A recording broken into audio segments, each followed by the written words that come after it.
check. Right now we are in block C of Snackku factory because there is this water treatment plant section of the factory where Snackku is extremely responsible to the environment. Selain daripada IDS, water treatment plant, ada shadow waste management. Manage kita punya waste, hazardous waste yang kita tak boleh directly dump dekat landfill macam tu je. So solar panel dia akan convert lah sun punya tenaga, yes, matahari convert into electric punya tenaga.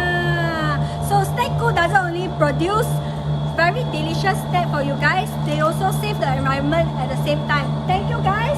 Tapi before we proceed to lucky draw, I need to check phone you guys. Ada follow TikTok snack kita? Once open TikTok, sudah dekat page Snackku. It is planned. They sudah tahu. We will spot check their TikTok account. Okay, tak apa. Since you guys already follow, boleh lucky draw. Like 1, 3 and 1. Hi, thank you. Let's reveal what's inside to the camera. Okay, every day I have the hot sun. Boleh lah. Okay.